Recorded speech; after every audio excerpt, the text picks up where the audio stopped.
on the agenda is the public hearing for resolution for 2012-13, the education protection account.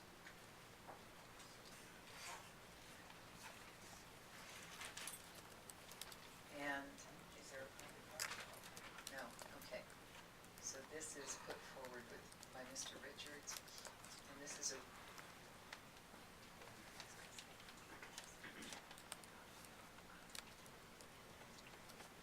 okay. So because this is a public hearing, I'm just simply opening the public hearing, because what threw me for a loop is the next one is the education protection account. So this is a public hearing. I am opening the public hearing as I sort through my two agenda items and ask if there is any public who'd like to be heard on this. If not, then I get to actually strike the gavel. A public hearing is closed. So we will go to the next item, which is the resolution for the education protection account. And this would take a motion to approve, since we just held the public hearing. So now I would take a motion on this resolution. Madam President, I move approval of the resolution 12-1345 for the educational protection account, education protection account spending plan letter. Okay, motion by Mrs. Denler. Good job. Is there a second? A second for discussion. Second for discussion by Mrs. Oaks. So now we will have that discussion, which probably will involve Mr. Richards. I just need a little bit more clarification on this resolution. It's a spending plan to spend money on teacher salary and benefits for this school year only. Is that, as I was reading it, correct? It is, and it will be. It will come back again in June for 13-14, and thereafter for the life of Prop 30 funding. Under Proposition 30, although we got no new funding out of the formula, there was a reallocation of our existing unrestricted general fund, a portion of it, about 20% this year and projected to be about 16% next year, of funds into what's called the education protection account, or the portion of funding that's coming out of the Prop 30 revenues. So our revenue limit has always been comprised of two pieces: the property taxes, which are locally assessed here in the county, and state aid, which backfills the difference between property taxes and our revenue limit. Under new law now with Prop 30 passing, the state aid portion has been bifurcated into two pieces: regular state aid and the education protection account.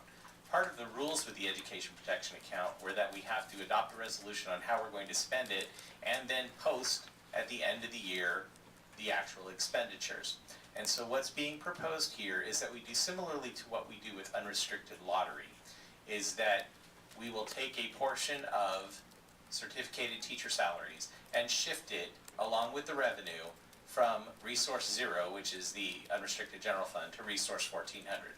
So the revenue will move over, the expenditures will move over. There's no net gain in the general fund, there's no net gain in the program, but that we identify a specific type of expense that is going to be offset by that particular revenue source. And with doing it with teacher salaries and doing it similar to the way we do lottery, we can do it as a single group of journal entries at the end of the year and not create a really compounded, difficult set of entries as we had to do with federal, with the Ed Jobs Fund, where we had to list each employee, and it got very, very convoluted.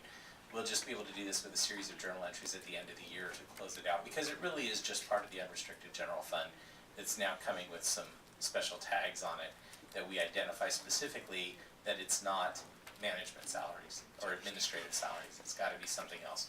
And so we're just going to use teacher certificate salaries. It's our largest single expense. It's easily identifiable and movable over to that resource.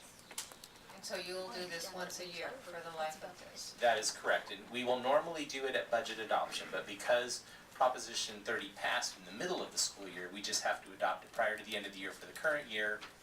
And the amounts will be an estimate every time we do it, because the actuals we won't know until the very end, because the state's continually moving things through the certification processes, and we don't get the final revenue limit certification for the current year until P2 certifies in July.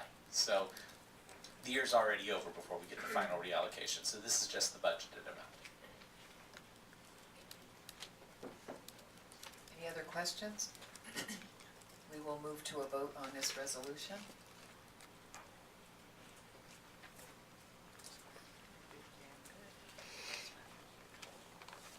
Motion carries 4-0-1. And I am signing that resolution.